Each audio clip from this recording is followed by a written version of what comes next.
All right. Welcome, welcome. If you're joining us live on Evangelical-ish, I'm Ashley. I hear an echo tonight. I think I got rid of it. Okay, cool. I'm Ashley. Paul is here. Paul has had quite an adventure today. We're going to talk about it. And I'm getting ready for quite an adventure. Yeah, that's it. The adventure before the adventure. But yeah, welcome everybody. I see several folks starting to join us on YouTube and Facebook. Super glad you guys could be here tonight. While you're joining, feel free to share. Let somebody know that you are popping onto this live. We'd love to have as many people as possible join us tonight. Yeah, because there's so much going on. Hello. Just a few things going on in the world these days, aren't there? Yeah. Hi, Peter. Good to see you. And Dennis, it was great to talk with you all last week. We had such a cool time on our private Zoom after our live show last night. It was really fun. We had a little bit. We had about there's Dennis. Dennis, did you ever find the email with the link in it? We had about 25 people sign up, and we ended up having about 10 or so hang out with us. I think 10 or 12, which it's pretty good. Pretty good. Kind of how things go. Our first night. So if you're joining us on TikTok, Evangelical-ish or Unconventional Pastor Paul, welcome everyone. My name is Ashley. I am married to the Unconventional Pastor Paul, and I am filling in this summer. It's the Swear Engine Summer of Fun, we're calling it. So it's also hot. It's also crazy. There's a lot of things you could say to describe this summer. I rode my bike today in 112 degree weather. Wait. Well, you mean yesterday? Because today you were laid up in bed on hyped up on drugs. So we'll talk about that. Gladys is with us here. Yes, I had Gladys. 4 crowns replaced today. So I am crowned the king or queen of this event, whichever you want to choose. So, okay. So let's just rewind the tape for a second. So last night you took your dentist, you did sedation dentistry today to just paint the complete picture. You took 2 Valiums last night before you went to bed. Right before bed. Yep. You took 3 this morning per the doctor's orders at 6:30 a.m. And then they gave you more stuff when you were sitting in the chair, right? Then they gave me lots of good drugs in the chair. So you had 4 crowns in 4 hours. I go to pick you up at noon today, and you were you could barely stand up. Get you home, you hit the bed. I go back to work, and 5 hours later, I come home, and you're just barely waking up. So they said don't sleep all afternoon, or you're going to throw your sleep pattern off. So I was kind of bound and determined not to go to sleep, but whoops, I did it again. There's your phone. But then you suggested I lay in the bed for a bit, and I'm like, that's probably not a bad idea. Yeah. And 2 minutes later, you were home from work saying, "Hey, are you up yet?" Yeah. This is the maybe the subtitle of this week's episode is "This is your brain on drugs." This is Paul's brain on drugs. So apologies in advance, but also this could be pretty fun. I could say some crazy shit today and get away with it. Although usually you do, and you're not on drugs. So the actual title of the episode is Paul's Going Down to Dixie. Going on down to Dixie. Devil went down to Dixie. He was looking for a soul to steal. That's me. Yeah. I'm gonna go steal some souls. Down. Yes, all afternoon, all I could think about was that song. The Devil Went Down to it's Devil Went Down to Georgia, not Devil Went Down to Georgia, right? Yeah. But that honestly, that was probably my favorite song. I was raised in the southern part of the US, and talk about getting the energy going. You play that song and the whole room lights up, the whole crowd lights up. Yeah. Right after they have Johnny Reb, some white kid in high school, running with the Confederate flag around the field. Okay, it was the 80s, and yes, that happened. I'm embarrassed to say. The school and your school was the South, and their school was literally North. That is correct. High school. You can anybody joining from Fort Smith, Arkansas, or anywhere around that area, you can testify to this. Growing up, the Southside High School, and there were only two schools in our town growing up, the South and the North. And the South school, our mascot was the Confederate soldier named Johnny Reb. And anytime our team would score, the Confederate soldier would wave the Confederate flag up and down, run up and down the sidelines, and chant, "The South shall rise tonight." It was very creepy. But as a kid, I did not realize that. And now I look back and I realize that it was. So lots of folks are jumping on TikTok. Thanks to be there with you. I used to love the movie Porky's in the 80s. And now in the 20s, we're like, oh my God. Oh, I was too young. Age difference, generational gap just happened. Yeah. I was too young to watch Porky's. Yeah, but let's talk about your amazing road trip, because next time we're on this show together, you're going to be in like somewhere not California. Like you're hitting the road next week. It's been so interesting because the Rocky, who we've had on the pod with us, and the group, the producers of 1946, the movie, which is their tagline is the mistranslation that shifted culture. It's a documentary about how the word homosexual was added to the English Bible in 1946, that there was no version of the Bible in all of history, in all the world, that had Romans 1, 1 Corinthians 6, 1 Timothy 1 saying homosexual. Before that, they all said sexual deviant or pederast, or some word denoting power imbalance in sexuality, which was very, very common in the cultures in which that was written. 1946, some men changed that word to homosexuality in the Revised Standard Version of the Bible.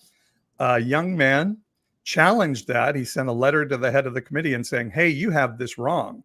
This word is not homosexuality in the Bible. That's the wrong word. And the head of the committee said, oh, well, let us do some research and see if you're correct. And they came back and said, oh, you're right. This word, arsenicoite, is not homosexual consenting same-gender relationships. It is power imbalance relationships, like a Roman emperor buying a boy from a family to use as a sexual toy. That's what the word is all about, not same-gender consenting couples. But unfortunately, we cannot make this change because of a contract with the publisher until 1961. So what happened between 1946 to 1961 is the NIV, the American Standard Bible, and the Living Bible all came into being, and they all used the RSV as their starting platform and built from that. And those three were the biggest selling Bibles. I think they're still the three selling biggest English versions of the Bible ever. And they ingrained God hates homosexuals into the fabric of American Christianity, all based on a mistranslation. In fact, the German word for consenting gay couples wasn't inserted into the German translations of the Christian Bible until 1983. So this is a new phenomenon, and the fact that we now have a political party using it as a way to wedge people apart and to demonize groups of people is horrific, and particularly in the South. It's a quick commentary. Like, it is so stunning and shocking when I heard you were getting involved with this film, and it's like, oh, that's cool. I kind of hear things on the periphery, and then I went to see the film, and I went to see it again, and I went to see it a third time.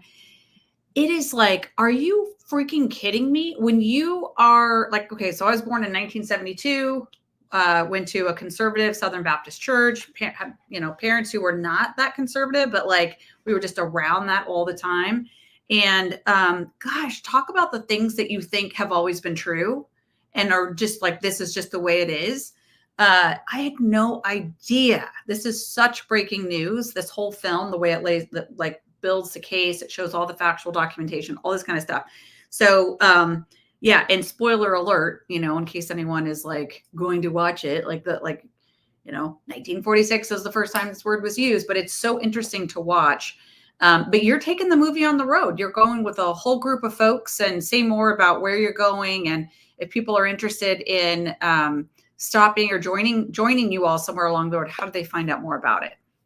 Yeah. And by the way, Sherry Rappley just joined us. She recently gave to our GoFundMe for the trip. And I think I saw Peter Herzog here earlier. He gave to the trip. And yeah, so we initially, everybody always says, oh, you guys are funded by George Soros, because that's what Fox News tells them to say. And they always repeat dutifully everything Fox tells them to say. Well, I never met George Soros, and that check ain't arrived yet. Yeah. But no, we were looking for some funding from some big funders of, queer LGBTQ plus affirming groups. And that check, we're still waiting for it in the mail. And if you can write that check, let me know, and let's go for it. But instead, we decided to start doing GoFundMe and reach out to each of the individual locations that we're going to get, whatever they can give us. Get an Airbnb for the 6 of us who are on the trip. Make a meal chain and have different people say, okay, I'll take care of, we need this many meals while they're in the city. We'll take care of 2 of them, So we're still working through that. And if you have any of those resources, let us know as well. And if you can just give money, we need that also. And I'm terrible at asking for money. I hate to do it so much. Oh my but God, I love it. So I know much. you do. You're so good at it. I love it. So good at it. But so our trip is going to start in Southern California. And here's what we're going to do. We're putting education around the movie. So part of my job as Unconventional Pastor Paul is I'm going to teach about the dangers of Christian nationalism and how there is no biblical standing for Christian nationalism whatsoever. In fact, all of the Bible says the opposite, that you cannot say I'm a Christian nationalist because God told me to be. Because if God did so, he would be going against, I use he because I'm talking to evangelicals, he would be going against the very principles his son taught nonstop on earth. Things like, I'm a Second Amendment fundamentalist for God. And Jesus said, oh, you know what? Those who live by the sword die by the sword. I have people all the time saying, I'm a unifier. I'm not going to say bad things about the Christian church. And Jesus said, I didn't come to bring peace. I came to bring a sword. I came to turn mother against brother. Because he was saying these historical echo chamber things you've learned have to be broken down so you can really find out who you are and find a real connection to the Spirit of heaven. So we're traveling from, it's funny when I think about it, I feel like, I don't know if everybody ever read the Brother Andrew books where he would take Bibles behind the Iron Curtain. That's what it feels like. And it's like, okay, don't tell anybody, but we're going to Phoenix and then over to Frisco, Texas, just outside of Dallas, deep in Dixie, and then Houston, Texas, then Baton Rouge, and then really into the deep heart of it all, Pensacola, Florida, Jacksonville, Florida, Sarasota, Florida, then to Birmingham, Alabama, which could be scary, except our friend Beham Blue Dot, Lindsay, is there.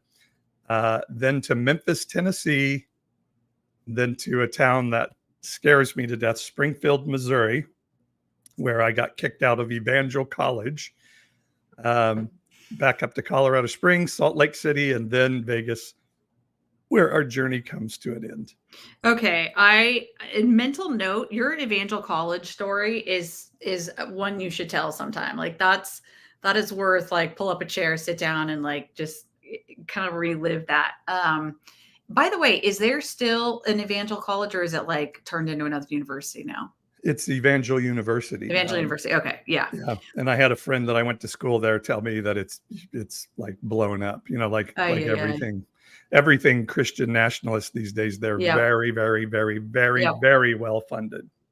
Well, speaking of Christian nationalism, so I think that's really cool that that's the part of the educational programming that you're doing while on this trip. If you haven't yet, folks who are listening, you can go download the last 2 episodes of Ish, because Paul and I go on a little journey of our, like, what I always just kind of say, it's like, we have been Where's Waldo of Christian nationalism for the last 10 years. Like every like sort of famous, like this critical person or that, that moment happened. And you and I are in the background somewhere going, like we were there, or we've met these people, or we were like, and so we We told just those kept getting stories. pulled into these circles, We and we kept had getting no pulled idea into what these was going circles on. and these stories. And now we're looking back going like, oh shit, that's what was happening all around us. So those were really the last 2 weeks were super fun episodes for us to It reminds me of that Saturday Night Live skit with George Washington, where he's talking about how, we're going to not, we're fighting so we don't have to use the metric system. We're going to use the regular system. And everybody's like, yeah, that, and then the black guy on the show that I can't remember his name, he would say, and black people will have opportunity. Yeah. And then like Washington would put his hand on his shoulder and say, you asked about electricity. He's like, no, I did not. So he would never even respond to what happens to black people. So it's like Christian nationalism. Yes. And we're like there. Yeah. Love people and really make great things happen for poverty. To like turn everything upside down and make the world a better place. And everyone's like, then they would just so sorry. How did you get in this room? I know.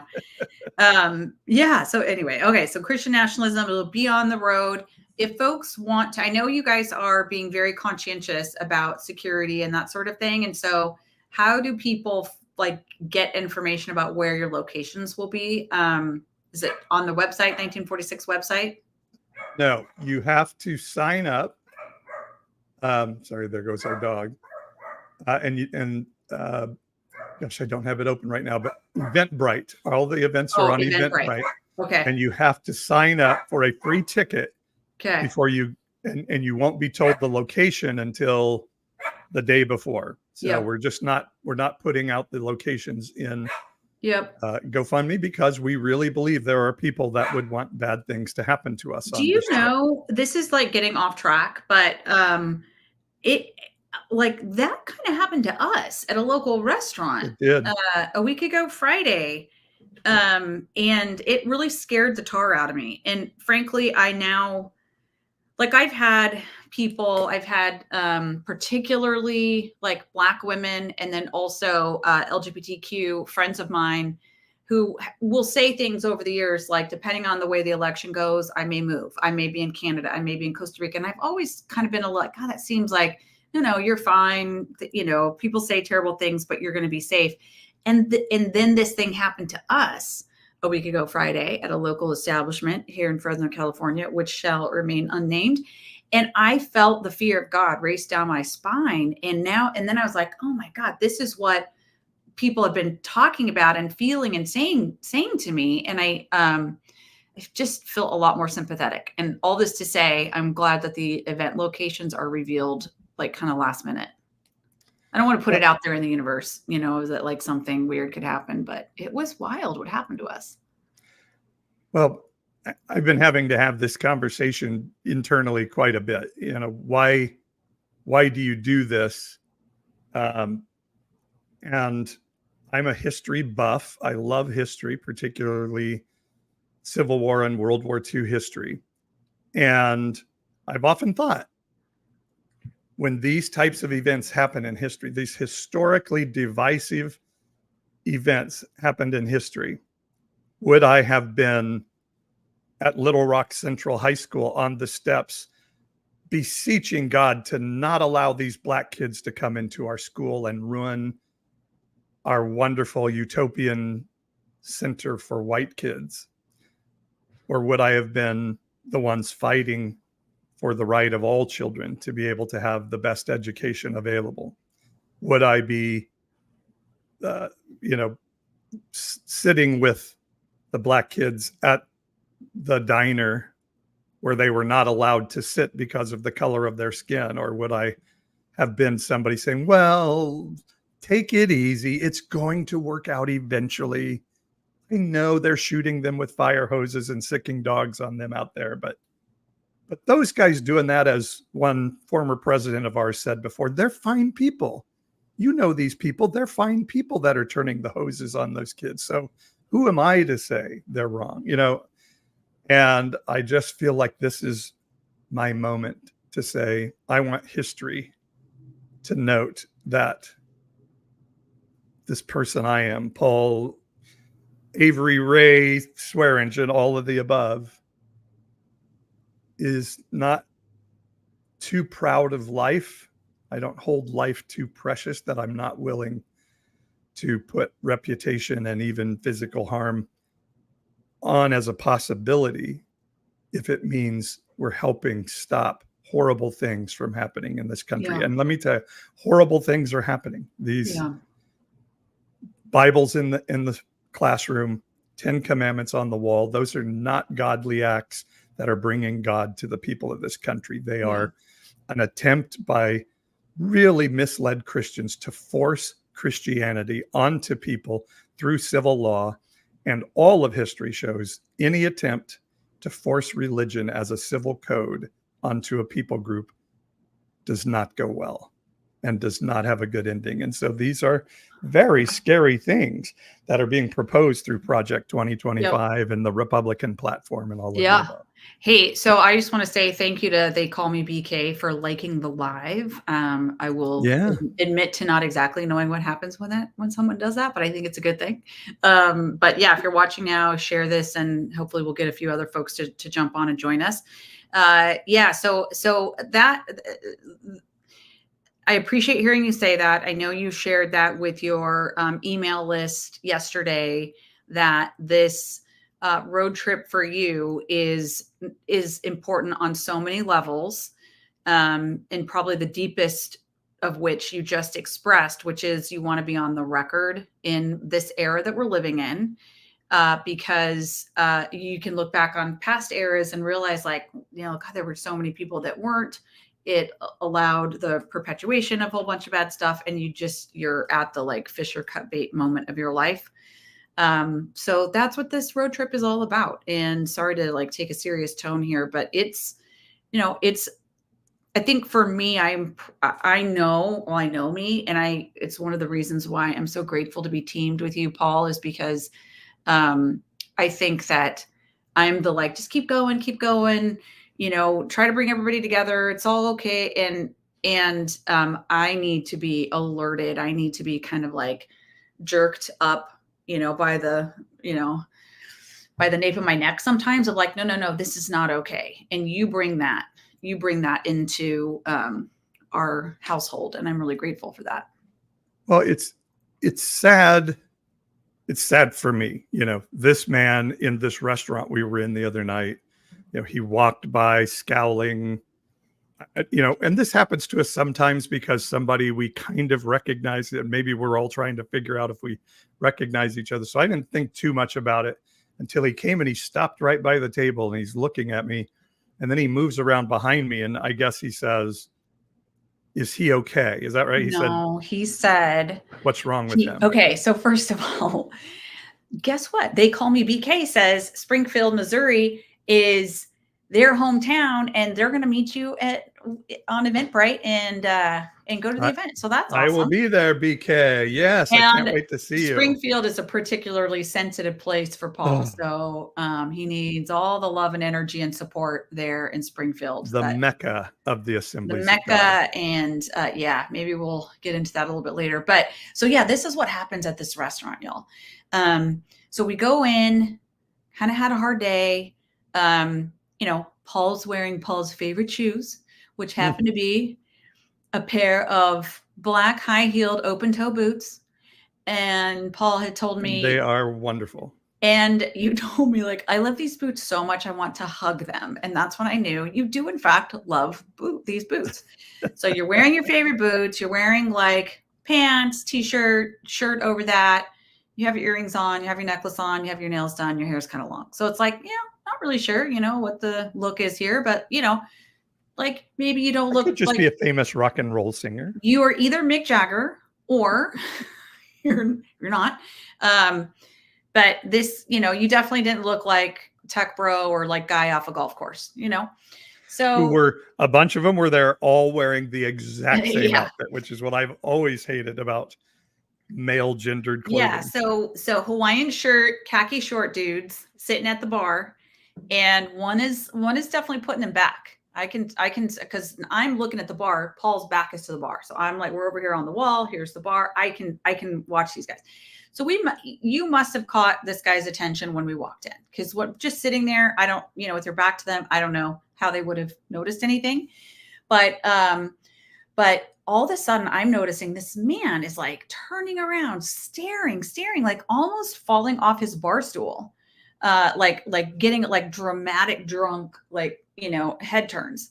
And so I'm like, oh, that's kind of interesting. It's kind of weird. And I officially see like, okay, I think maybe that's aimed at us. So then the guy gets up to go to the bathroom, and he's kind of like Paul was earlier today after being on Valium for his dental work. He's like stumbling a little bit and like kind of going slow past our table to go around the corner and go to the bathroom. And when he gets to our table, he turns and looks at Paul, like stumble, stare, dramatic. Whoa. And then like he like kind of huffs around the corner, goes to the bathroom, comes back, does the same thing in reverse. Now he's looking frontally at Paul, does this dramatic thing, sits on the bar stool, turns around and says, what's wrong with him? Like that, mouths it to me like a stage whisper, like probably 10, 15 feet away. And I was like, nothing. And then he thinks about it for a second. He turns away and he turns back around. He goes, well, I disagree. Like that, like all the, I don't know, venom you could possibly put into his drunken stage whisper. And so I was like, okay, like go back to your drink. I'm eating we had the corn appetizer, the elote corn. We were like, leave me alone. I'm eating my corn. So anyway, long story, just a little bit longer. When this guy gets up to leave, I think his buddy was kind of trying to balance him out and be like, hey, chill out. It's okay. Walks past the table and calls me a see you next Tuesday. The C word. I was like, the weirdest thing to me was the complete, like, there's so much hatred and like stuff being spewed from this man. And I could tell, like, I know he was drunk, and that's all it was, but it was like he was totally disconnected from any kind of like human feeling, or like he just was vapid and venomous. And it was shocking. I will admit to never having been in a situation like that. We've been very privileged people all very our lives. privileged, and I've never been the subject of someone's total, well, I shouldn't say it that way. When I served as mayor, I probably was the subject of some people's like object hatred, but like I knew them. It was like the union rep who was mad at me for something, and like we had a relationship, maybe not a good one, but like I knew the person. This was a stranger, and it was and living in the Bible Belt of California as we do, I guarantee you on Saturday night, that guy called you the C word. And then Sunday morning, he was in the pews clapping and amening and praising God and receiving attaboys from God for being such a horrible, condemning Christian. It was really intense. And again, it shook me for like 24 hours. I was like genuinely frightened. Militant trans woman on my TikTok feed says, I've gotten those same strange looks and comments. They're just jealous of you being your true self. And I really do believe that. And we've been watching videos by Alok Vyad Menon that, Alok says, trans people are free. They're free. The people who hate them and want to pass laws against them are not. And by being free and saying, I'm going to wear high-heeled shoes, whether you like it or not, hopefully our goal is to provide a challenge to people to say, if you identify as a man, that's not a binary choice. There are a million infinite combinations of what a man can be. If your dad is telling you a man has to be John Wayne and chill and stoic and ready to kill with his bare hands, that's not necessarily all of the definition of a man. There are a million other combinations. And I just think if in this world we could celebrate who everybody is, then we wouldn't have people walking by the table saying, you're a C word. Yeah. because you scare me, is what the Yeah. bottom line is. And I've been told by media, et cetera, to be scared about you. Well, listen, that was a little bit of we weren't planning on sharing that story because it was kind of just like something that It's a good one, though. is a good one. But I have to tell you this. I am not personally yet. I'm not looking to grandstand about things. I'm just not in that space. When it comes to you and your journey and, our relationship, to me, it's just like, we give us a minute, and so I don't, yeah, we didn't plan on sharing that, but it does tie to something for me that, looking at the national landscape and what's happened in this last 5 days and all of that, it is really clear to me that there are kind of two outlooks on life. And one is like adventurous and freeing and really giving, like really making room for individuals to like be themselves. And then there is this other space, which is so dominated by religious culture. It's driven, animated, supported, motivated, etc., by religious culture. And boy, it's playing out on the national political spectrum like I've never seen before. It's just so very extreme. It's what the beauty of 1946, the movie, is my understanding of homosexuality in much of my Christian life, from where my heart was, is like, I'm not going to hate gay people. I don't want them to be thrown out of a restaurant. I don't want them to be dragged behind a pickup truck. I don't want us to disregard AIDS and just say, oh, it's that gay man's disease and maybe God's just trying to kill them all off. Mine always was, they're human beings who deserve to be loved like everybody else. But there was always this little thing in the back of my mind, but also it would cost me in my pastorate if they led a small group or were on my board, or, there was we called it Class B Christianity. We loved gay people filling the seats on a Sunday morning, but they were Class B citizens. They couldn't kiss each other and put their arms around each other and all those things.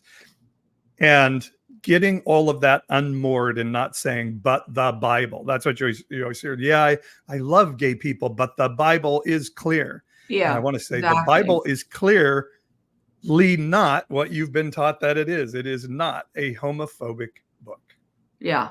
And I think if we could get that message to people, like, we could change the response a little bit. Do you know, do you think it's growing up evangelical that, like, do you know how many times I rehearsed in my head, if Jesus showed up right in front of me, or somebody put a gun to my head and said, will you confess Christ? Like, if you confess Christ, I'm going to shoot you. Would I be willing to do it?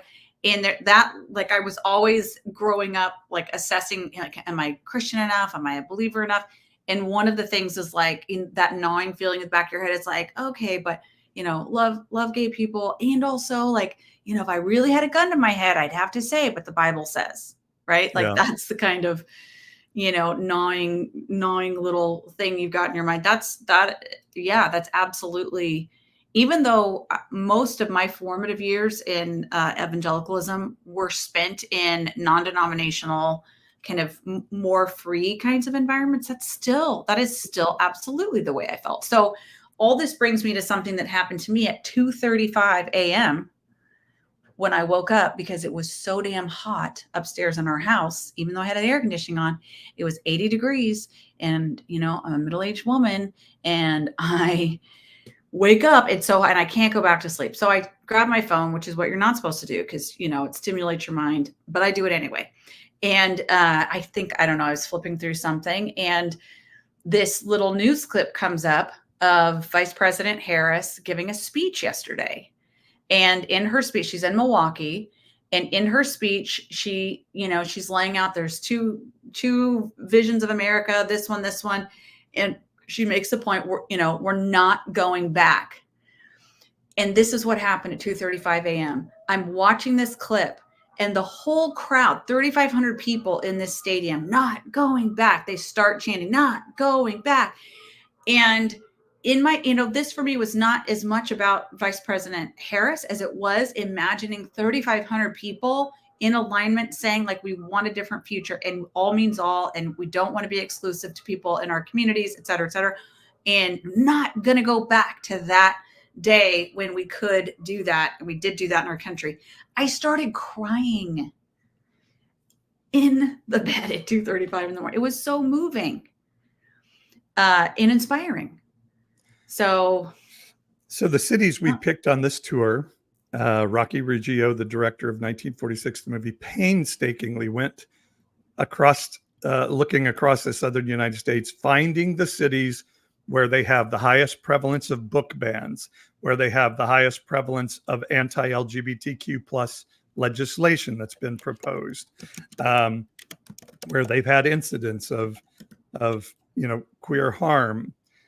So we're trying to pick the belly of the belly, to go in to the worst of the worst place. And we've talked to people from Florida and Alabama, and they're like, oh my God, we need you to come so much.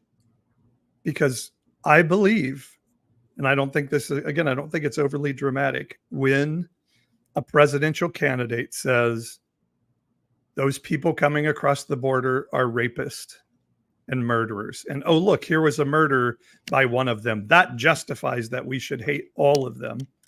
That's not a Christian position. That's a fear-filled, fear-based, self-sustaining, unnuanced view of people.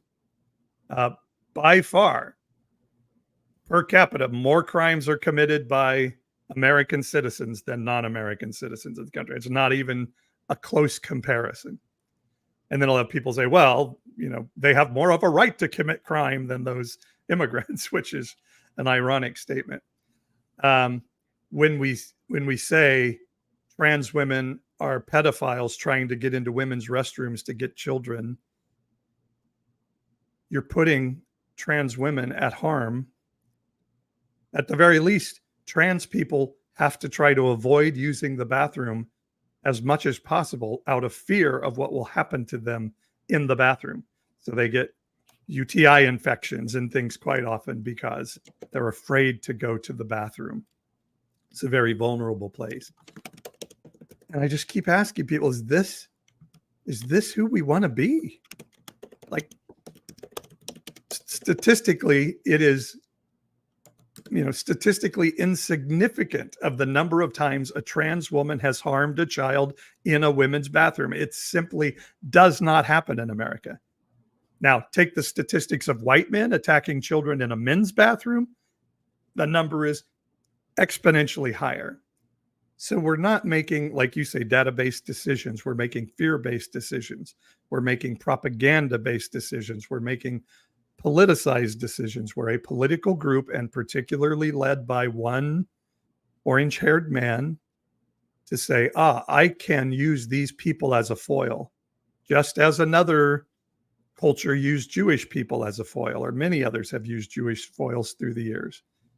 What's amazing is we keep falling for it. History keeps repeating itself again and again. And it's time for us to say no more. So I know I've been going on, but I'll finish with this. So I feel like I have to stand up and do what I can to add my voice to say, Christians, you're so wrong. You couldn't be more wrong in your political stances, and to put that voice out there loudly.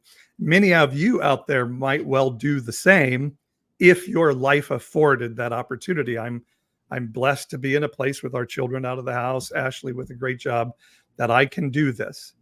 And you may not be able to, but let me ask you then, let me be a proxy for you. And through that, I could use your help through GoFundMe, through subscriptions on my website, through buying my merchandise, buying my books, all the things that can help bring income in this time. And I hope you'll consider that it's worthwhile to say, okay, I can't go on this trip, but Paul's going and I want to be a part of it. And this is how I'm going to be a part of being on the right side of history. And we plan on still doing Wednesday night lives. And so we'll be keeping up with your journey, technology and bandwidth permitting, as you go. So do definitely, if you haven't yet, if you're just seeing this for the first time, go sign up, subscribe you can go to evangelicalish.com and subscribe.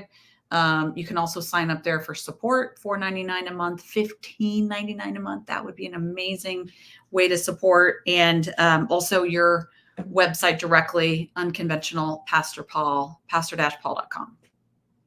Yeah. So wonderful. Debbie Rude signed up as a subscriber this week. How nice. Some friends of ours, Jeff and Dee Barnes, gave a very generous gift. Linda Hebert signed up. I was going to see if I have some other names here. I can't read what I wrote. Sherry. I think we saw Sherry Rapley. Sherry Rapley is here with us tonight. Yeah. She gave a gift. Mark Harris. Amy. Gosh, I can't read my own writing. Amy somebody. Pete Herzog. Gave a gift and signed up for Reconstruction U self-guided curriculum. And cool. Amber Bettis gave a gift and she purchased an autographed copy of my novel, which we'll be sending out to her shortly. So thank you all. Join in, cool. Jump in and help. So we are already like 42 minutes in and we had a bit of a game plan, and then Paul went to the dentist and got Valium, and it's been a little bit high on drugs. And I'm still feeling pretty good on these drugs. These are some good drugs. Exactly. But I think what Paul and I like to do is use this time every week to spend a little bit of time reflecting on like, okay, what is the world around us? And what is deconstruction? What is the evidence that it's needed? And we focus a bit on things outside of our own lives. And that's probably a good way to frame us talking about, Paul, the journey that you're about to go on, et cetera. Your Did road anything trip. Interesting happen in the world this week? Well, I was bringing it up and telling you I was crying at 2:35 in the morning because people are enthusiastic about Vice President Harris, and you didn't really bite on that. So that was my hint. That was your transition attempt? That was my segue. Well, I went to the commercial of give and help fund my trip. But yes, I appreciate that. For me, this week was when we had the debate that will ever live as the debate. I all of a sudden, I not only got super depressed, but super afraid. I guess it hadn't been real to me before. I kept thinking some adult's going to stand up and say, come on, no way Donald Trump can be president again. Come on, children, wake up. This is nuts. Nobody wants this guy to be president. Let's not kid ourselves. And then after the debate, I hit a new low of like, he really is going to be president. And he really is going to try to do all the things the Heritage Foundation and Project 2025 are trying to do. He will want to do that because they all benefit him, and he cares about nothing that doesn't benefit him. I see somebody here say Trump is going to help a lot of people. Well, he does have a lot of friends, rich friends that he likes to try to help make richer. But the American citizen, he cares nothing about. Let me say, to the extent that he is a mobilizing force for Americans to evaluate society and choose again democratic principles, I would agree. Yeah, that's helpful. Thank you, former President Trump. I don't think he's helpful in the way he governs and the way all of the ways he misuses and abuses his power, the lying, the blah, blah, blah. But like, I actually could see, people galvanizing and saying, in my lifetime, we've not had to dig deep and choose democracy. And if we choose democracy again, it's going to set our nation up for the next, hopefully 50, 75 years. That can be a very good thing. Yeah, it is. The blessing of the Trump season is it's a time to choose. Am I on this horrible side of history? Because there's a big mob wearing red hats going at it. By the way, like, quick side road is a lot of people have been using a passage from Leviticus after the shooting of blood being on the right ear and that denoting priesthood. And I find that really fascinating because you can also go to Revelation 13 where it says, and the Antichrist suffered a head wound many felt would be fatal, yet the Antichrist stood up after the head wound and began to shout things that were pompous and blasphemous and profane. So I did not realize that was in the Bible. That's so we cray could choose that either. Yeah, pick your passage, right? Trump That's is crazy. a priest blessed by God, or he's Or the the Antichrist who That came back from a basically fatal sums head it all wound. up. That sums it all up. But you were saying the debate left you pretty hopeless, which, by the way, I remember in a college history class, there was so much talk about the Nixon Kennedy debate. And that was like this defining moment because it was the first time, the first presidential, like people had enough TVs, like a lot of people watched it. And Nixon was like prepared and technical, and JFK like spent the day in the sun and like looked super hot. And so he won. And like, so if you think about like, that's always been like the famous presidential debate that our generation would be. Now it's going to be the debate of 2024. So we've just lived through that. Yeah. Yeah. So let's see. Gentleman Jesus Knight says, Project 2025, get your head out of the gutter. He has denied that multiple times. Oh, and one thing we know, when Trump says something, it is absolutely true. Exactly. It must be believed because the man has never told a lie to suit himself ever. What a shocker that he would say. And he literally said, I've never heard of Heritage of Project and then, 2025. Like, all his people are like, you know, the RNC platform people are all from Project 2025. So and let me help you out, gentlemen. Jesus Knight. When Donald Trump chose Brett Kavanaugh and Amy Coney Barrett to be on the Supreme Court, who gave him those names? The Heritage Foundation.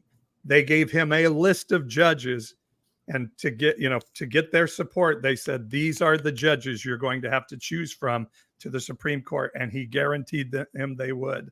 And he did. So don't sit here and tell me Trump doesn't know anything about Project 2025. Half of the people working on it are from his cabinet. And the only people from his cabinet aren't working are the other 90% who say they won't vote for the man. So let's not kid ourselves here with your little. I feel like we all need to go watch the episode of Seinfeld where George Costanza declares at opposite day.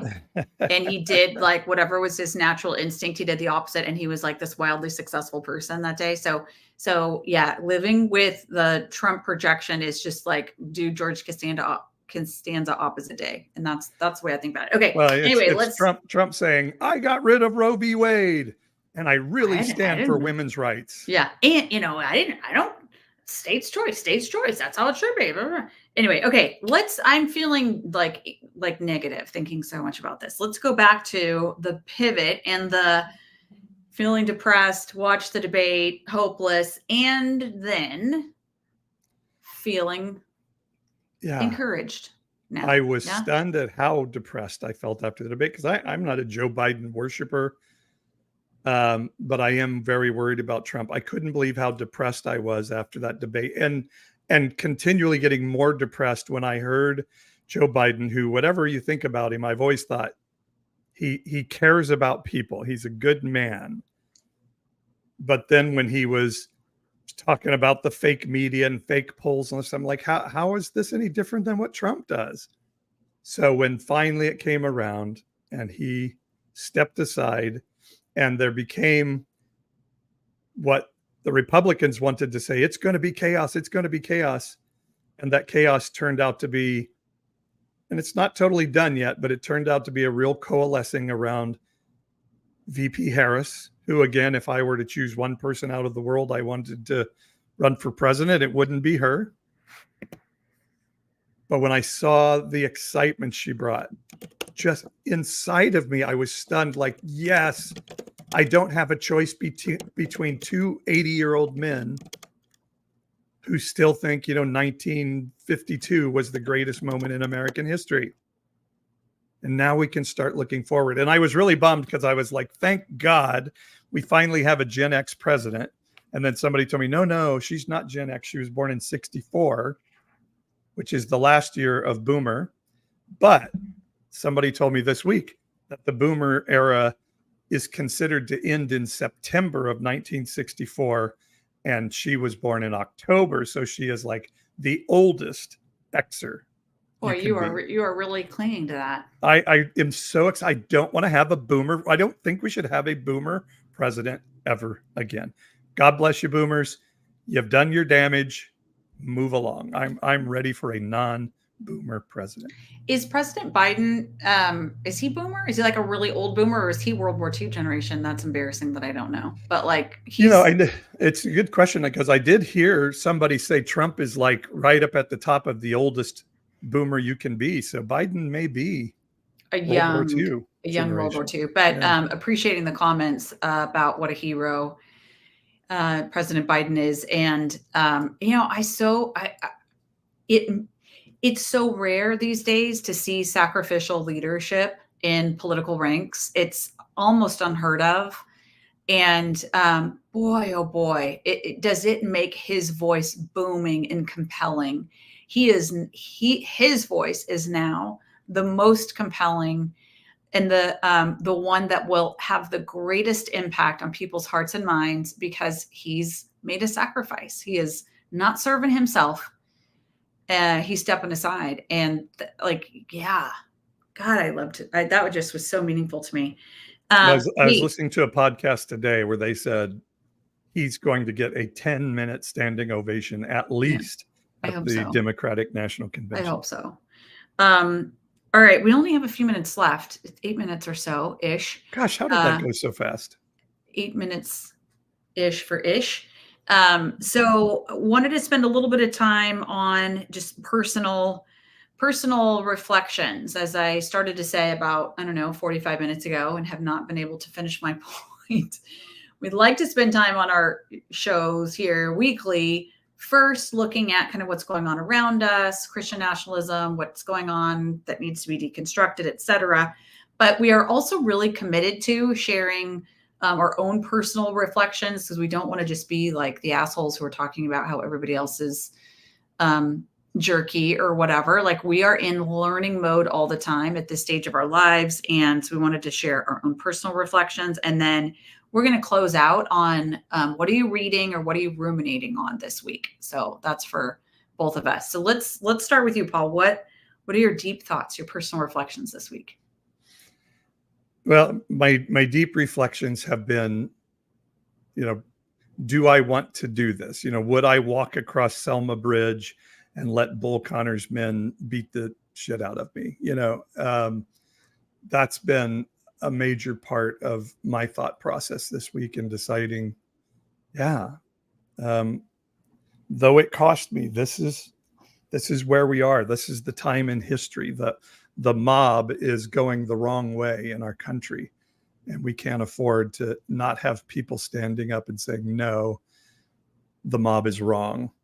And so that's been my real thoughts. And do you want to say anything about that, or you want me to go on to what's been inspiring me this week?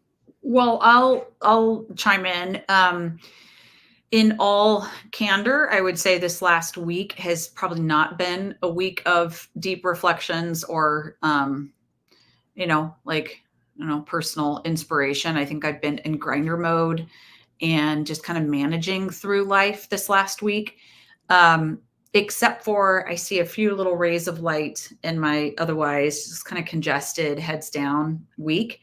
And those rays of light are just reminders of connections with my loved ones. So my husband, our 2 kids, friends, and, I don't know, I spent a lot of time in my life striving and working and pushing and I do a bunch of community development work in my region, constantly trying to raise money, constantly trying to get things done. I'm an achiever personality.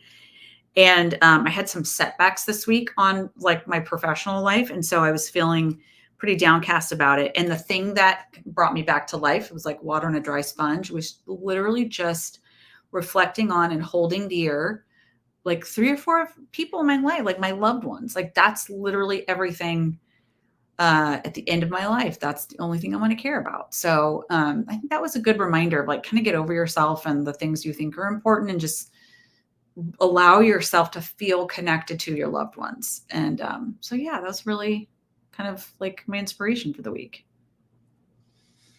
That's good.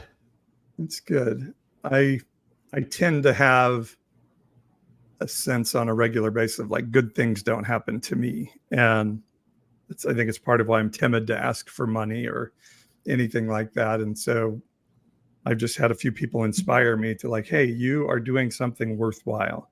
Put it out there. Let people have a chance to support you. So I put the GoFundMe link onto to the YouTube and Facebook feeds. I would love for you to help.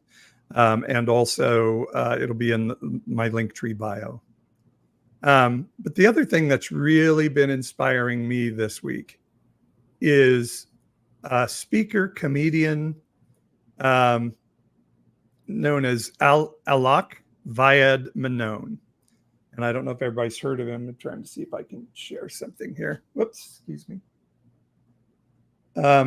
And you just have to see Alok to understand who they are. That's Alok. And Alok is a speaker, comedian, author, wrote a book Beyond the Gender Binary. His parents immigrated from Southeast India to the US. And when people ask Alok, what are you? He will say, I am an amazing creation of the universe. I am a work of art by creation. So, and for those of you who are on audio, you're missing these pictures of Alok, who is a person that usually has a very full beard, very, Southeast Indian looking. He is an American citizen born here. They are, I'm sorry, I shouldn't say he, they are. Usually they have heavy makeup, heavy beard, heavy lipstick, and then are wearing some of the most creative, outlandish outfits you can imagine. Very colorful. If you're not seeing the pictures, you should definitely go check out Alok. Very colorful, high heels. And what I love about Alok is the message is, why do you hate me for wearing clothes like this? Well, the reason you hate me for wearing clothes like this is because we live in a society that claims to be free, but nobody is free. You are required to match the air quote norms of society. And if you don't match those norms, you are a danger to people around you. And thus, people with little self-identity, like the person in the restaurant with us the other night, must stand against the free person. But Alok, and what I want to do in following in my own journey of wanting to hug high heels, which is a whole new development that I've been able to, pun intended, embrace in my life, is to say, I don't want somebody to say I'm special because I wear clothing that doesn't, I'm special or horrific for wearing clothing that doesn't fit the norm. I want people to be able to say, oh, wow, I wonder if I could wear clothes that I really like rather than the ones I've been told I'm supposed to like all my life. Why can't I be free?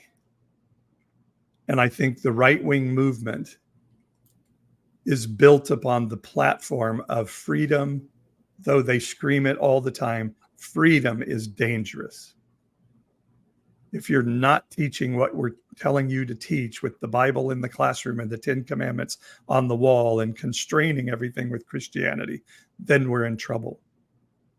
And I say it is so much the opposite. That once I learned to be free, to dress and present and love in the way my system needs to love, I give my family, I give people around me, I give you a chance to decide to be free. So that's the mindset that's got to shift in our country, I think. So I would say that you should take dental drugs more often, because I feel like you've been very poetic tonight. And also, it's just I shouldn't make light of it because it is a significant day. And so so we're with you on this journey. And today, getting your teeth worked on was like a really big deal. It was a big step forward for you to want to take care of your body and deal with with something that has been just a really big problem in your life. And it's like taking care of you is an important thing for you that you're learning at this stage. So anyway, Well, thanks for sharing all that. And if I could tell that just very, very briefly, I got braces in 8th grade. My teeth had been messed up from falling down a set of stairs when I was younger and some other things. So we got braces. We were living in Ohio. My father was pastoring this very big church. And then just like all of a sudden he comes home from work one day and says, we're moving.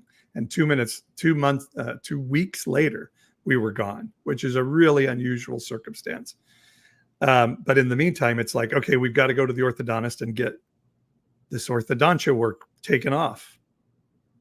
Maybe they feared we wouldn't have the money to do it what was coming. And so we never attended to my teeth again. So not only did the orthodontia not help my teeth get better, but back in those days, they thought a great idea to take out 4 permanent teeth. And so my teeth have been really bad ever since. It's always been a hard thing. And I'm now learning, even at 58 years old, it's really important to take care of the things that matter to us as we were able to do so. And so I was wrestling with, I only have 25 more years to live. What do I care about fixing my teeth? But now doing this is like, oh, we care about ourselves. That's important. And I believe we'll take that with us past life into something new. And so this is what I'm doing. And I hope I have the hearts of the people with me. Well, and also to have some irreverent comedy here as I verify this live. As you're a therapist, my therapist, all the therapists say, like, all you can do is worry about your own freedom. And your freedom helps other people walk into their freedom. So, those are the baby steps that you're taking. It reminds me of a quote from my favorite comedian, Julia Louis-Dreyfus, playing the vice president in the TV show Veep.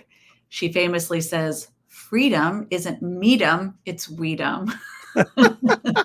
we will close on freedom is weedum, and let everybody get back to their evenings. And can I just add that I did hear a Veep clip today.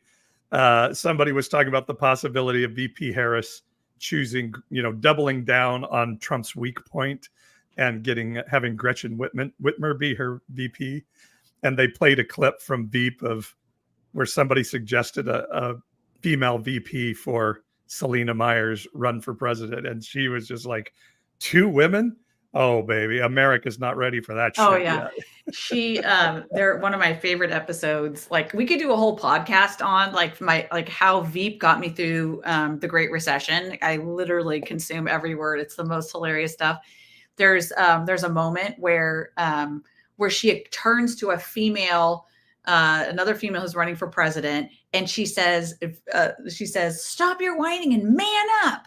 And the whole nation, like, that's right, everybody just needs to man up. So then she gets a whole big bump in her campaign, and she's talking to her campaign staff about it. And they're like, it's universal. Everyone loves man up. She's like, yeah, men hate women and women hate women. So it's perfect. We just got to tell everybody to man up. So anyway, yes, it's like when art becomes like real life, kind of funny. Yes. And there is a meme out now that The Simpsons did predict Kamala Harris as president. You have to check that out. Oh my gosh. And also, let me show one more thing. Okay. You won't be able to see this on TikTok. We have swag. Hey. So you won't be able to see it on TikTok, but God is not mad at you t-shirt right there. I love that look. By the way, this is the one that I have ordered because it is my favorite. So okay. I will soon be sporting it on our ish shows. So you can see we have shirts that say God loves trans people, presidents, immigrants, and even Christians, shockingly enough. And so you can get this on coffee mugs, on t-shirts.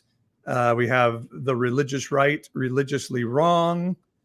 I just think these are so cool. I want everybody to be wearing them all over the place because they are super, super cool. Did we have one more saying? God is not mad at you, religious right, religiously wrong. I guess that's it. Oh, here's one. Hey, evangelicals, love is not a 4-letter word. And so this is on the Ish website and the Unconventional Pastor Paul website. Yeah, we're integrating everything Yeah. between the two sites. So if you go to evangelicalish.com, it'll lead you to how you could rep with some really cool clothes. There you go. Order it now. And if you're on the route for the 1946 road trip, you can get your t-shirt in time to show up at the event and let everybody know that you're a supporter of Ish and Unconventional Pastor Paul. All right, that's it. We gotta wrap. Gotta go. All right, y'all. Have a great week. Okay, go to GoFundMe, go to our websites, check out all the stuff, and be a part of history. All right, Facebook, YouTube, love you all. We'll see.